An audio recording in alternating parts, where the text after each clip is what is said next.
Briefing Semeng, kini saatnya saya Dana Paramita mengantarkan sejumlah berita dari Bali. Berikut 3 berita di antaranya.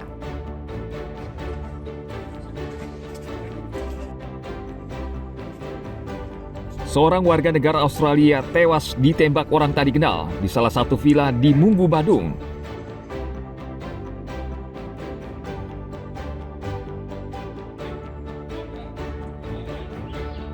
Tim SAR gabungan mengevakuasi warga Slovakia yang cedera saat mendaki Gunung Agung.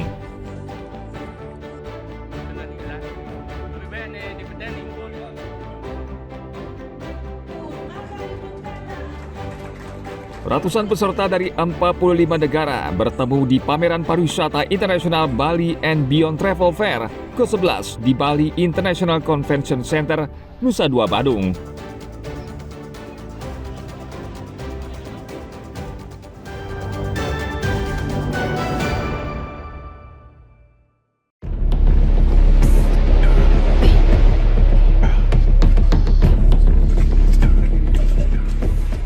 Lokasi penembakan 2 warga negara Australia di salah satu villa di Munggu, Badung masih tertutup untuk umum. Polisi terus mencari tahu motif penembakan yang menyebabkan 1 orang warga negara Australia tewas di lokasi. Polisi memeriksa sejumlah saksi, termasuk istri korban yang mengaku melihat suaminya ditembak di dalam toilet. Di lokasi kejadian, polisi menemukan 17 selongsong peluru dan proyektil utuh yang diduga ditembakkan dari senjata pelaku. Kapolres Badung AKBP Arif Batubara meminta masyarakat untuk tidak berspekulasi mengingat penyelidikan masih berlangsung. Kita masih melakukan penyelidikan, olah TKP, kemudian mencari saksi-saksi di lapangan. Ada korban? Nah, korbannya ada, atas nama siapa?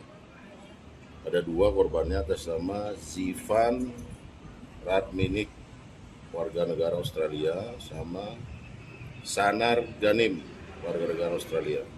Apakah benar Zivan meninggal dunia? Ya, betul. Ini korbannya laki-laki dua-duanya apa gimana?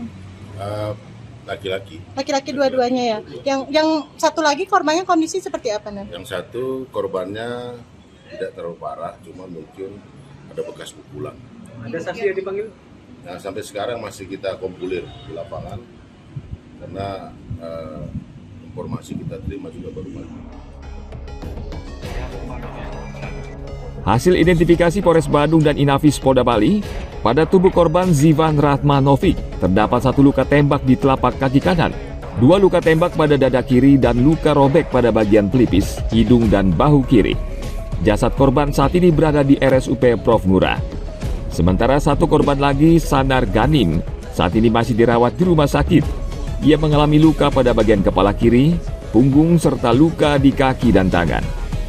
2 warga Australia ditembak saat sedang beristirahat di Villa Casa Santisia 1, Desa Munggu, Kecamatan Mengwi, Kabupaten Badung, Sabtu dini hari.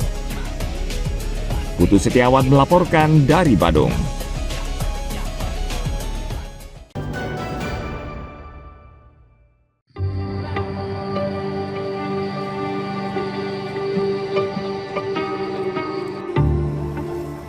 Tim SAR gabungan Sabtu 15 Juni lalu langsung mendaki Gunung Agung untuk mengevakuasi seorang warga negara asing asal Slovakia, Iveta Jurkikova, yang dilaporkan mengalami cedera saat melakukan pendakian. Pada hari Jumat, korban mendaki Gunung Agung melalui Pura Pengubengan bersama seorang teman dan pemandu. Sesampai di ketinggian 2.600 meter dari permukaan laut, Iveta terjatuh dan mengalami cedera kaki dan sakit pada bagian kepala. Tim pertama pada pukul 07.30 WITA diberangkatkan untuk naik untuk menuju titik target. Kemudian tim 2 pada pukul 09.40 WITA diberangkatkan untuk membantu proses evakuasi. Kemudian pada pukul 09.55 tim 1 bertemu dengan target. Kemudian langsung mengecek kondisi target dan disampaikan target mengalami cedera pada pergelangan tangan kiri, kemudian dagu yang lecet, kemudian kepala belakang agak sedikit sakit disampaikan oleh target.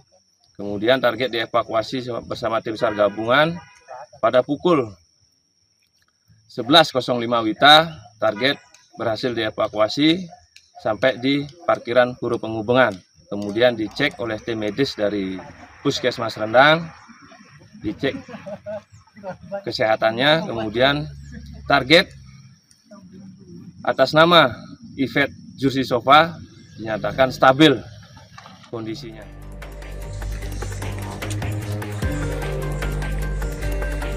Sembilan anggota tim SAR dikerahkan ke lokasi untuk membawa turun korban. Setelah beberapa saat melakukan pencarian, tim akhirnya berhasil menemukan korban dengan tubuh terluka dan lecet. Tim SAR akhirnya mengevakuasi korban hingga ke parkiran Puro Penghubungan. Kemudian dirawat tim medis dari Puskesmas Rendang dan dinyatakan stabil. Tim Liputan melaporkan dari Karangasem.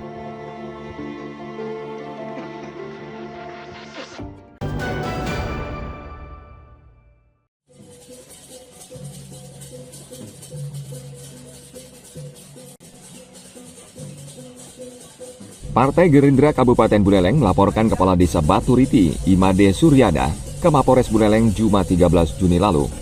Pernyataan Kades Baturiti yang viral dinilai bisa memecah belah bangsa. Dikomandoi Ketua DPC Gerindra Buleleng, Gede Harja Astawa, masa mendatangi Mapores Buleleng sekitar pukul 10 pagi waktu setempat dengan membawa gong belai ganjur dan spanduk bertuliskan kecaman. Gerindra tidak hanya melaporkan Kepala Desa Baturiti di Kabupaten Buleleng, namun juga serentak di seluruh Bali. Menurut Ketua DPC Partai Gerindra Buleleng, Gede Harja Astawa, pernyataan Kepala Desa Baturiti sangat arogan dan menyudutkan Partai Gerindra dan bisa menimbulkan konflik di masyarakat. Polres Buleleng menerima laporan dan akan berkoordinasi dengan Polres Tabanan karena lokasi kejadian berada di Kabupaten Tabanan. Jadi kalau nggak salah yang dilaporkan itu masalah protokol yang terjadi. Nah, nanti kami asesmen terkait itu, apakah kita berwenang atau kita sampaikan nanti ke tingkat atas yaitu Polda Bali terkait adanya laporan protokol Baturiti di Polres Buleleng. Dan nanti kita lihat hasil asesmen kami terkait laporan. Tentu kami koordinasi. Oh, sebentar. Kami tidak monitor, maka ini kami tetap laporkan ke satuan atas dan ke Polres Tabanan juga selaku tempat kejadian. Suryana sebelumnya menolak menandatangani bantuan sosial berlabel Partai Gerindra. Sikap Suryana mendapat kecaman Partai Gerindra. Pernyataan Suryana yang sempat viral juga dinilai ujaran kebencian dan memecah belah masyarakat. Tim Liputan melaporkan dari Buleleng.